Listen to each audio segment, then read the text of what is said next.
네, 성경 말씀 함께 보겠습니다. 성경 말씀은 구약 성경 이사야서 9장 2절과 신약 성경 요한복음 8장 12절 말씀입니다.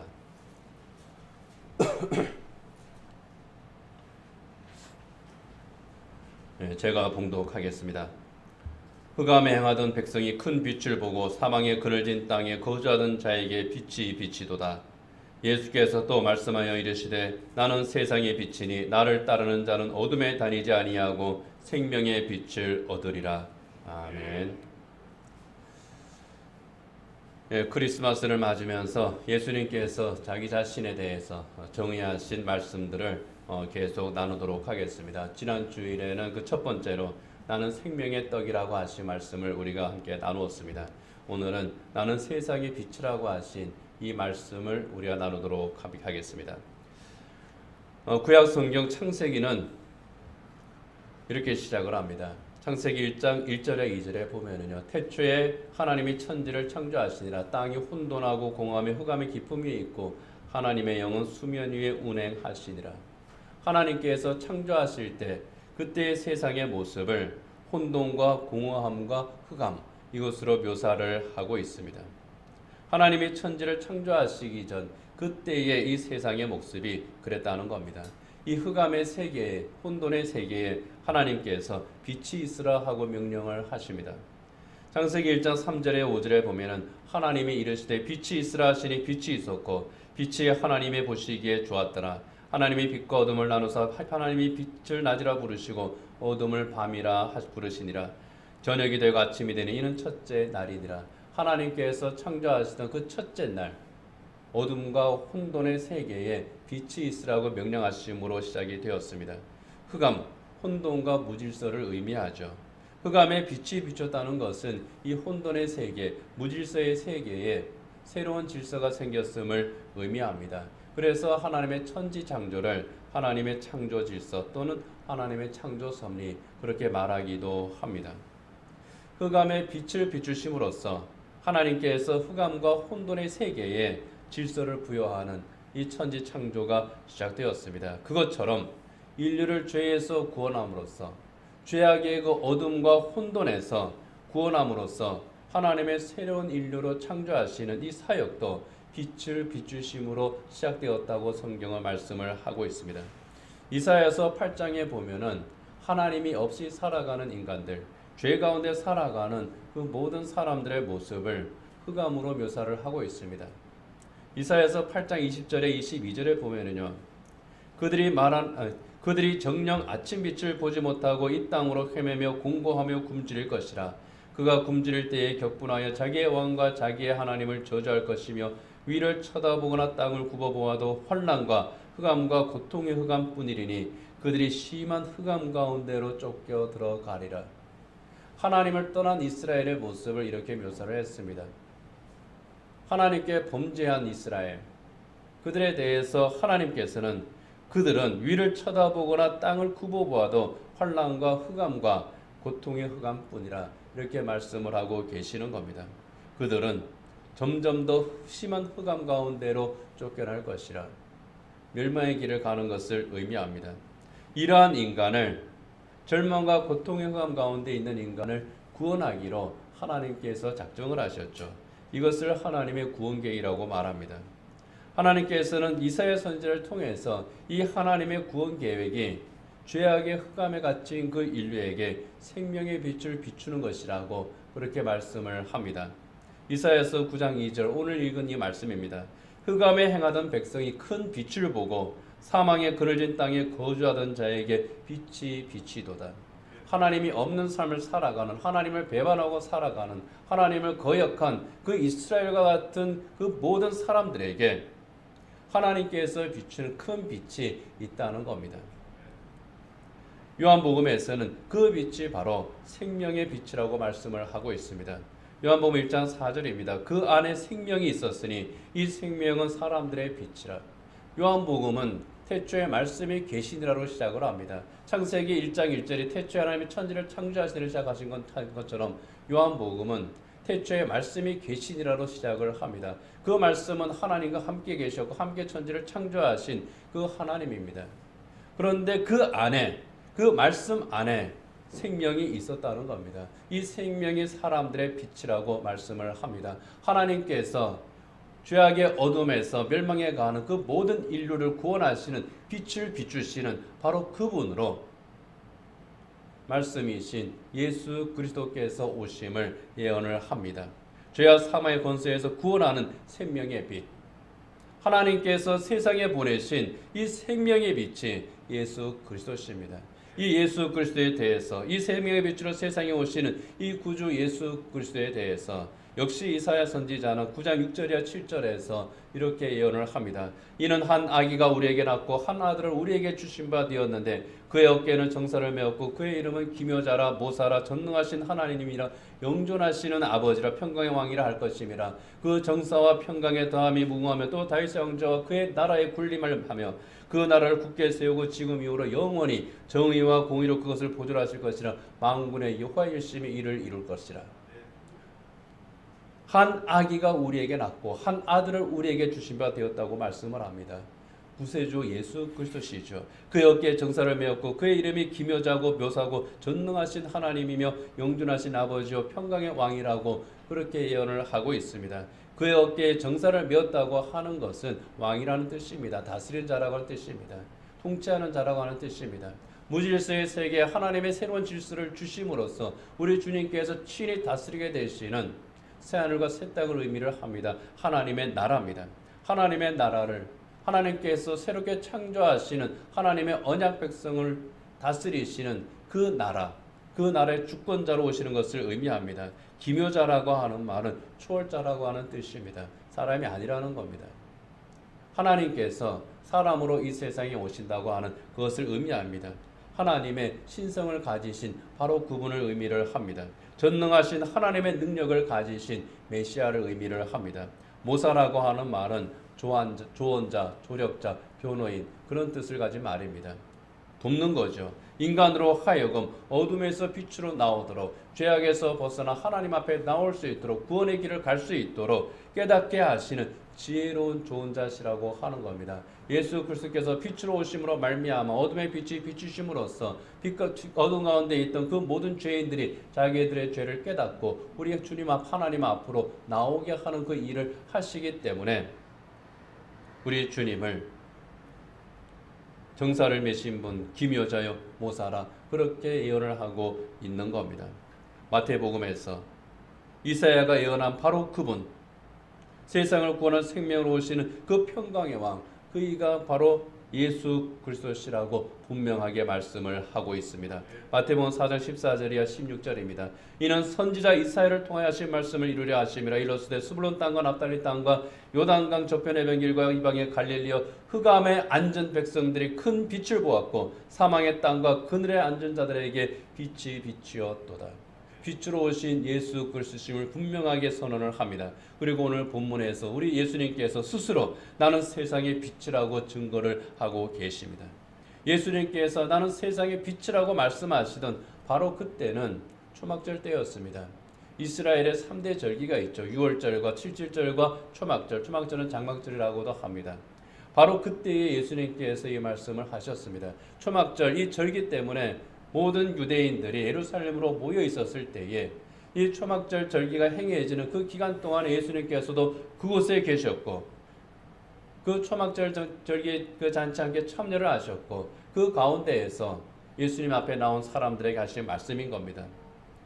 이 초막절은요, 출애굽한 이스라엘 민족이 40년 동안 광야 생활을 할 때에 하나님께서 주시는 그 은혜로 우리가 살았습니다 하며 감사하는 그런 절기였습니다. 40년 동안 하나님께서는 그들에게 만나를 내려서 먹을 것을 주셨습니다. 구름 기둥과 불 기둥으로 그들을 보호하고 인도하셨습니다. 낮에는 구름 기둥이 그들을 인도했고 밤에는 불 기둥이 또한 그들을 인도했습니다. 초막절은 바로 그것을 기념하는 겁니다. 일주일 동안 야외에 들에 나가서 텐트를 칩니다. 그리고 가족들이 함께 광야 체험을 합니다. 초막절 전체 기간은 8일이에요. 7밤을 자는 거죠. 그 기간 동안에 광야 체험을 합니다. 이 초막절 마지막 날 밤, 그날 밤에 젊은 제사장 4명이 선택된 젊은 제사장 4명이 4개의 큰 횃불대에 올라갑니다. 성전 안에 있는 여인의 뜰 거기에 4개의 큰 횃불대가 있습니다. 거기에 올라갑니다. 그리고 그 횃불대에 기름을 가득 채워요. 그리고 거기에 불을 밝힙니다. 아주 굉장히 밝은 불을 밝힙니다. 기록에 의하면 예루살렘 전체에 그 빛이 비출 정도로 큰 불빛이라고 말합니다. 그 불빛 아래에서 이 유대인들이 춤을 추는 겁니다. 축제를 하는 거죠. 하나님께서 우리를 이렇게 구원하시고 인도해 주셨다. 어쩌면은 예수님께서 바로 그것을 보면서 저 불기둥을 보면서 그 횃불들을 보면서 광야의 불기둥을 기념하는 이 횃불들을 너희들이 보고 있는데 이 횃불이 누구를 의미하는지 아느냐? 바로 나를 의미하는 거다. 어쩌면 그렇게 말씀하신 건지도 모르겠습니다. 불기둥이 광야 이스라엘이 그 갈 길을 비추고 인도하신 것처럼 내가 세상에 비추러 와서 너희를 구원의 길로 인도하는 생명의 빛이다. 예수님께서 그렇게 시청과 교육으로 말씀하신 건지도 모르겠습니다. 오늘 본문에서 예수님께서 말씀합니다. 나는 세상의 빛이니 나를 따르는 자는 어둠에 다니지 아니하고 생명의 빛을 얻으리라. 나는 빛이다. 나는 생명의 빛이다. 영생의 빛이다. 너희를 구원하는 하나님의 빛이라.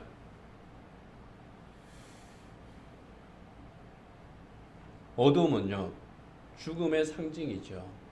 영원한 멸망의 상징입니다. 그리고 어둠 속에서는 아무것도 보이지 않습니다. 길을 가야 되는데 어둠 속에서는 길을 제대로 갈 수가 없습니다. 방향을 잡을 수가 없어요. 대충 감을 잡고 갑니다. 감을 잡고 가다가 길을 잃고 헤맵니다. 어둠 속에서 이 길이 맞나 저 길이 맞나 더듬으면서 가다가 엉뚱한 길을 가는 것, 이것이 인생입니다. 길을 잃고 헤맬 때에 그 마지막은 사망일 수밖에 없죠. 그래서 예수님께서 어둠에 다니지 말고 이 생명의 빛으로 나오라고 말씀을 합니다. 광야의 이스라엘, 어디로 가야 할지 몰랐습니다. 광야의 이스라엘은 낮에도 밤에도 길을 찾기가 힘들었을 겁니다. 광야는요, 사방이 다 길일 수도 있고 아닐 수도 있습니다. 방향을 잘못 잡으면 엉뚱한 길로 갑니다. 나는 이 길로 가는 것이 맞다고 생각했는데 한참 가다 보면 다시 제자리로 돌아올 수밖에 없는 것이 광야요 사막입니다. 그 이스라엘에게 하나님께서 길잡이를 보내주시는 겁니다. 그것이 바로 구름기둥과 불기둥입니다. 낮에는 불기둥이 그들을 인도합니다. 밤에는 불기둥이 그들을 또한 보호하고 인도합니다. 아무리 어두운 밤이라고 할지라도, 길이 보이지 않는 곳이라고 할지라도 불기둥이 비추는 바로 그곳, 불기둥이 움직이고 불기둥이 인도하는 그곳을 따라가기만 하면 그곳이 길이 됩니다. 내가 볼 때는 그것이 길이 아닌 것 같은데 불기둥이 인도하는 그것을 따라가면 거기가 길인 겁니다. 이 불기둥을 따라갈 때에 하나님께서 약속하신 이 가나안으로 그들이 들어갈 수가 있었습니다. 이 불기둥이 바로 생명의 빛이었고 불기둥이 비추는 길이 생명의 길이었습니다. 광야의 불기둥이 생명의 빛이요 생명의 길이었던 것처럼 인생이라고 하는 이 광야길 우리가 걸어갈 때에 우리 주님이 생명의 빛이 되어 주시는 겁니다.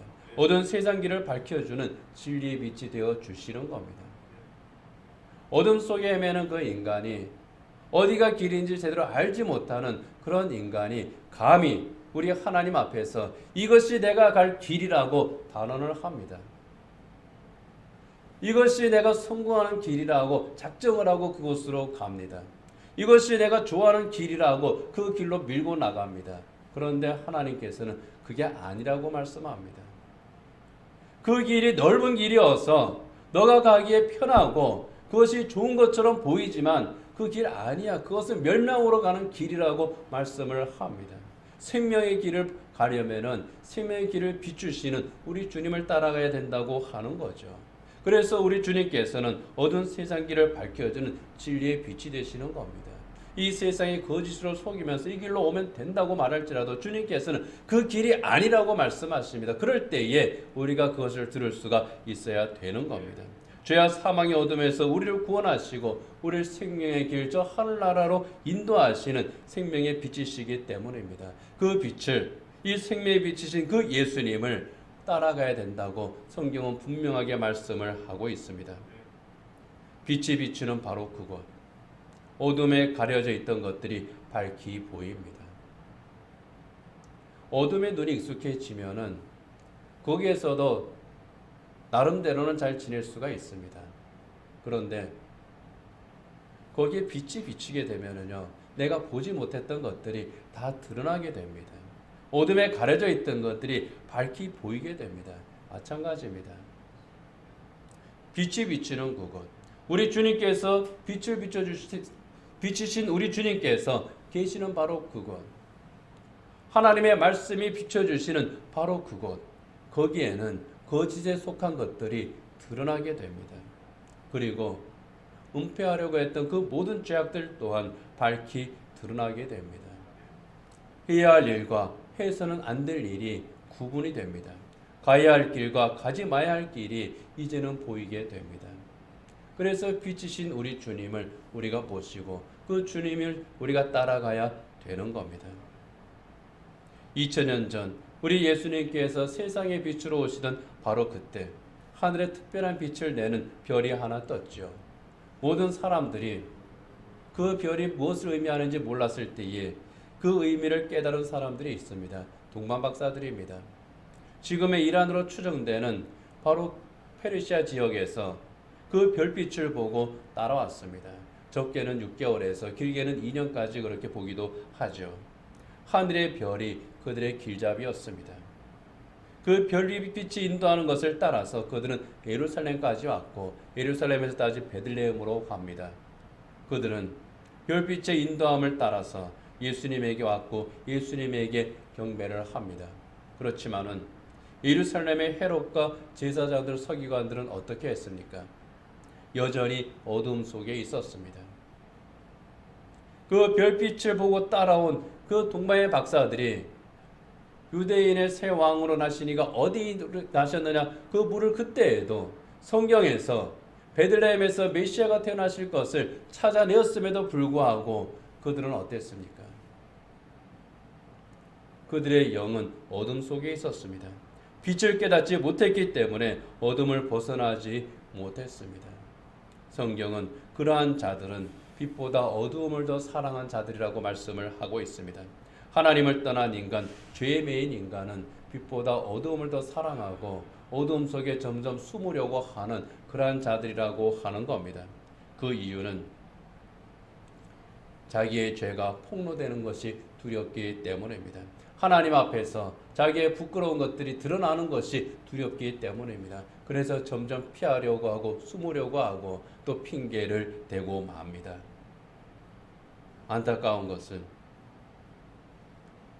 그러는 가운데에서 다시 죄를 짓는다고 하는 겁니다. 어두움이 내 죄를 가려줄 줄 압니다. 그러나 점점 어둠의 수렁에 빠져들 수밖에 없다는 겁니다. 빛으로 오신 예수님을 알아보지 못했던 유대인의 종교 지도자들, 점점 더 악한 일을 저지르게 되지 않았습니까? 빛이 없으면 점점 어둠의 수렁에 빠져들고 마는 겁니다. 생명의 빛으로 오신 예수님을 영접하지도 않고 찾지도 않았습니다. 오히려 십자가에 못 박아 죽이는 죄악을 그들이 저지르고 맙니다. 어떻게 됐습니까? 어둠 속에서 자멸하고 말았습니다. 그렇기 때문에 어두움에서 빛으로 나오라고 우리 예수님께서 말씀을 하시는 겁니다. 빛이신 예수님께로 나오라는 겁니다. 빛이신 예수님 앞에 나와서 그 모든 죄를 깨닫고 자백하고 그리고 예수님으로 말미암은 그 용서함을 받으라고 하는 겁니다. 우리 하나님께서 예비하신 그 사죄 은총을 누리기 위해서는 먼저 나오라는 겁니다. 그리고 나오고 우리 예수님 앞에서 그 죄를 드러내고 그것을 자백하고 그리고 용서함을 받으라는 겁니다. 그 후에 빛이신 주님과 동행하라고 하는 겁니다. 너희가 이제 구원을 받아 빛의 자녀가 되었으니 어둠의 일을 벗어버리고 빛의 갑옷을 입고 빛의 사람으로 살라고 말씀을 합니다. 낮에와 같이 단정하게 행하라고 로마서에서 말씀을 하지 않습니까? 로마서 13장 12절에 14절입니다. 밤이 깊고 낮이 가까웠으니 그러므로 우리가 어둠의 일을 벗고 빛의 갑옷을 입자. 낮에와 같이 단정히 행하고 방탕하거나 술 취하지 말며 음란하거나 호색하지 말며 다투거나 시기하지 말고 오직 주 예수 그리스도로 옷 입고 정욕을 위하여 육신의 일을 도모하지 말라. 빛의 갑옷을 입고 낮에와 같이 빛에 속한 자로서 살아가라고 하는 겁니다. 구원의 빛이신 예수님을 깨닫는 것, 예수님을 만나는 것, 이 생명이 주신 예수님을 통해서 우리 예수님을 영접하고 구원받는 것 정말 큰 복입니다. 은혜입니다. 이거보다 더 큰 복이 없습니다. 이 은혜를 생각할 때에 정말 우리 안에서는 찬송이 넘쳐날 수밖에 없죠. 그리고 이 빛이신 주님과 동행하고자 하는 그러한 그 결단을 내릴 수밖에 없죠. 이 은혜를 깨달은 사람 가운데 한 사람이 바로 마틴 루터입니다. 종교개혁기에 이 마틴 루터가 밤길을 걸어가고 있었습니다. 목숨을 걸고 교회가 하나님 앞으로 다시 돌아오기를 정말 호소했던 그런 사람 아닙니까? 그렇지만은 결코 쉬운 게 아니었습니다. 이 사역을, 이 힘든 사역을 감당하고 있던 마틴 루터, 어느 겨울날 밤길을 걸어갑니다. 밤길을 걸어가면서 아마 하늘을 이렇게 쳐다봤던 것 같아요. 전나무 숲길을 걸어가는데 전나무 그 위에 하늘의 별빛들이 반짝이고 있습니다. 갑자기 이런 생각이 들었답니다. 아, 동방 박사들을 인도했던 별도 오늘 밤처럼 저렇게 반짝이고 있었겠구나. 그리고 생명의 빛이신 예수님께서 나를 인도하고 계시는구나. 그 생각이 들더랍니다. 갑자기 감격의 찬양이 나옵니다. 집으로 뛰어갔다는 거예요. 그래서 집에 있는 전나무에다가 장식을 하고 그 위에 별을 달고 정말 나를 위해서, 나를 구원하기 위해서 세상에 오신 우리 주님을 찬양했다는 겁니다. 이것이 크리스마스 트리의 유래입니다. 별빛이 동방박사들을 인도한 것처럼 예수님께서 생명의 빛이 되셔서 나를 구원의 길로 인도해 주심에 대한 신앙 고백이 이 크리스마스 트리 맨 위에 달려있는 이 별에 있다고 하는 겁니다. 그 별을 보면서 나를 구원하신 주님, 내 생명의 빛이신 주님, 그 주님을 깨닫고 내가 그 주님을 따르겠습니다. 결단을 하는 겁니다. 말씀을 맺도록 하겠습니다. 이 세상은 참 어둡습니다. 하나님이 천지를 창조하실 때에 이 세상이 흑암 가운데 있었던 것처럼 하나님을 떠난 이스라엘 때문에, 하나님을 배반하고 하나님께 범죄한 그 이스라엘 때문에 어두웠던 것처럼 예수님께서 이 세상에 오셨을 때에 역시 하나님의 말씀을 깨닫지 못하고 하나님을 떠난 이들 때문에 이 세상이 어두웠던 것처럼 지금 현재 이 세상도 참 어둡습니다. 코로나19 때문에 일상의 삶들이 어려워졌기 때문에 그래서 어둡기도 하지만은 이 세상의 문화들이 참 어둡습니다. 암흑입니다. 혼돈입니다. 옛사람을 벗어버리기는커녕 오히려 더 악으로, 더 악들이 더 커지고 세력이 넓어지는 그러한 시대입니다. 특히 영적인 문화는 정말 어둡습니다. 성령의 능력이 사라져버린 것만 같은 그런 시대입니다.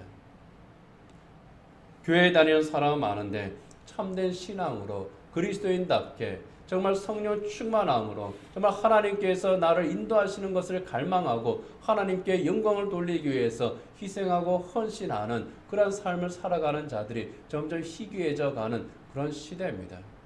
하나님 중심, 성경 중심, 교회 중심이라고 했던 그런 믿음의 선배들의 그런 길을 따라가기보다는 내가 먼저입니다. 내가 중심입니다. 하나님이 변두리로 쫓겨나 버렸습니다. 예수님께서도 저 어디 구석에서 지금 울고 계실지 모릅니다. 점점 더 우리 주님께서 주변으로 멀어져 가고 생명의 빛, 이 구원의 빛이 점점 흐려져 가는 그러한 시대. 성령께서 내 영혼을 조명시켜 주셔야 되는데, 하나님의 말씀을 밝히 깨닫게 하셔야 되는데 어두워져 가고 있습니다. 정말 두려운 것은 이 어두움에 너무나도 익숙해져 버려서 내가 어둠 속에 살고 있다고 하는 것을 깨닫지들을 못하고 있다고 하는 겁니다.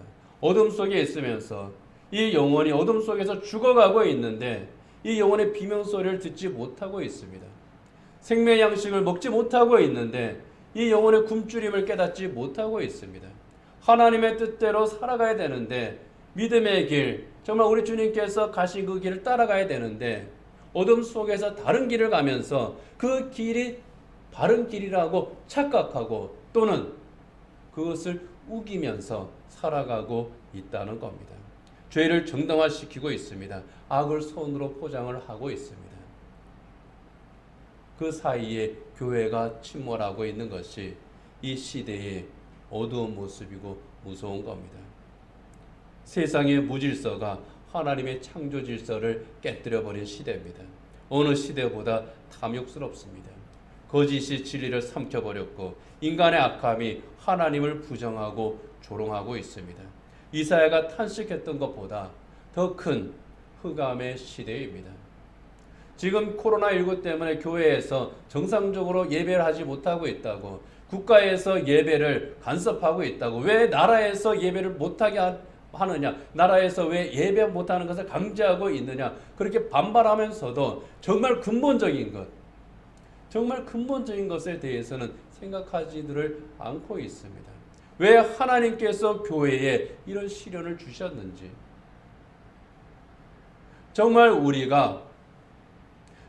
교회가 이 세상에서 교회답게 제대로 서 있었다고 하면은 이런 일들이, 이런 수치스러운 일들이 교회에 있을 수 있었을까요?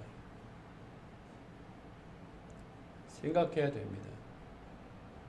정말 우리가 하나님 앞에서 각각의 그리스도인으로서, 정말 성령께서 거하시는 전으로서 우리가 온전히 살아가고 있었다면은 나라에서 예배를 하지 못한다고 하는들 어떻습니까?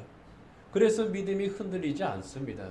여러분, 교회 역사에서 성도들의 믿음이 더욱 굳건했고, 교회 역사에서 하나님께서 성도를 통해서 영광을 받으셨던 그때는요, 예배를 자유롭게 드렸던 그 시절보다 오히려 예배를 자유롭게 드리지 못했던 박해 시절이었습니다. 초대교회 때 얼마나 많은 박해를 당했습니까?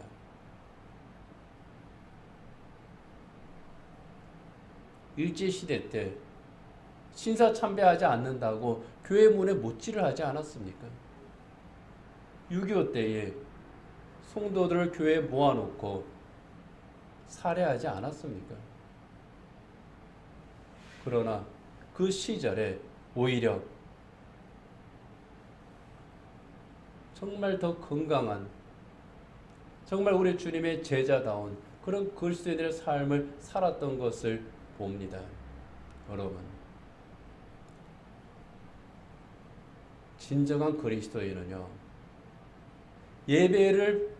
나라에서 예배를 못하게 한다, 예배를 불편하게 한다, 그걸 가지고 불평하는 자들이 아니라 내 믿음이 하나님 앞에서 온전한가, 나는 참으로 진정 그리스도인들 하나님 앞에 서 있는가, 그것을 돌아볼 수 있는 사람들입니다. 그 가운데에서 하나님 앞에 나오는 겁니다. 내가 지금 이 세상의 어둠에 먹히고 있지는 않은가, 정말 생명의 빛이신, 구원의 빛이신 이 예수 그리스도를 정말 제대로 따라가고 있는가, 이것을 주님 앞에서 먼저 각성하고 돌아보는 겁니다.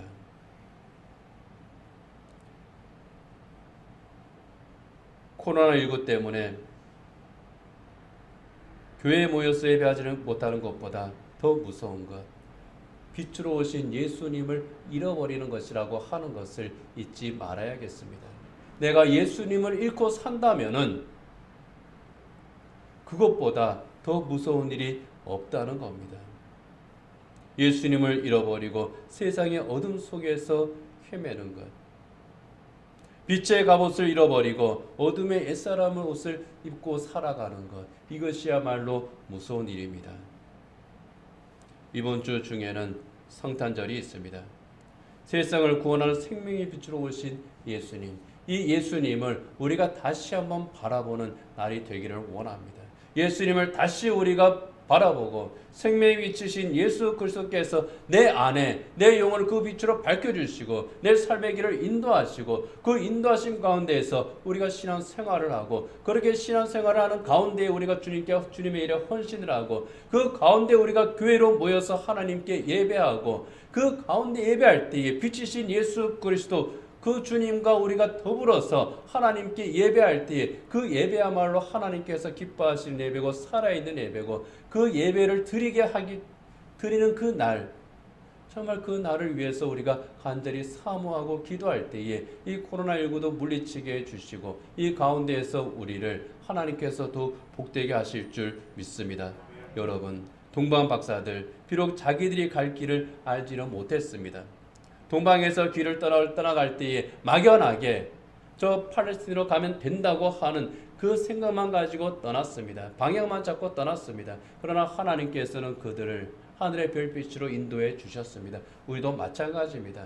저 하늘나라를 향한 우리 주님을 향한 분명한 방향을 잡고 나갈 때에 동방 박사들을 하늘의 별이 인도한 것처럼 생명의 빛이신 예수 그리스도께서 우리를 또한 인도해 줄 줄 믿습니다. 우리 주님께서 진리의 빛이신 우리 주님께서 또한 우리를 거짓된 길, 악한 길, 어리석은 길로 가지 아니하고 참 생명의 길, 구원의 길로 또 인도해 주실 줄 믿습니다. 생명의 빛으로 오신 이 예수님을 우리가 다시 한번 바라보기를 원합니다. 그리고 예수님께서 비추시는 그 복음의 빛을 따라갈 수 있는 저 하늘나라를 향한 그 길을 걸어가는 저 여러분 되기를 원합니다. 기도하겠습니다. 하나님 아버지, 이 세상은 참 어둡습니다. 이사야 선지자가 고통의 흑암 속에 있다고 했던 그 시대보다 예수님께서 이 세상에 오셨던 그때보다 어쩌면은 더 어둡고 더 악한 시대입니다. 그때보다 더 거짓이 진리를 삼켜버리는 그러한 시대입니다. 그때보다 더 하나님을 거역하고 하나님을 도전을 하는 그러한 시대입니다. 이스라엘이 하나님을 잃어버린 것처럼 교회가 하나님을, 우리 예수님을 잃어버린 그러한 시대인지도 모르겠습니다. 우리 예수님을 다시 발견할 수 있게 하여 주시옵소서. 동방 박사들이 하늘의 별빛을 따라 우리 주님 계신 곳으로 온 것처럼 저희들 또한 생명의 빛이신 우리 주님을 바라보며 우리 주님께서 인도하시는 그곳으로 나갈 수 있는, 참으로 구원받은 자의 길을 걸어갈 수 있는 저희들 되게 하여 주시옵소서. 어둠이 깊을 때에 빛의 갑옷을 입으라고 했습니다. 어둠이 깊다고 할지라도 낮에와 같이 단정하게 행하라고 했습니다. 빛의 자녀가 되었으니 빛의 갑옷을 입고 우리 주님과 동행하며 이 어둠 세상을 빛으로 밝히고 승리할 수 있는 믿음의 사람들, 우리 성수교회 성도들 되게 하여 주시옵소서. 코로나19가 아무리 극심하고 코로나19 때문에 교회에 여러 가지 불편한 일들이 있고 힘든 것이 있다고 할지라도 하나님, 저희들 우리 주 예수 그리스도의 십자가만큼은 결코 잃어버리지 아니하고 우리 주님을 우리의 심중에 모시고 주님과 동행하며 그리고 우리 주님 앞에서 기쁨과 감사함으로 다시금 예배할 수 있는 그 날을 저희들이 사모하며 이 어두움을 복음의 빛으로 밝혀나갈 수 있는 십자가 군병들 되게 하여 주시옵소서. 예수님 이름으로 기도드립니다. 아멘.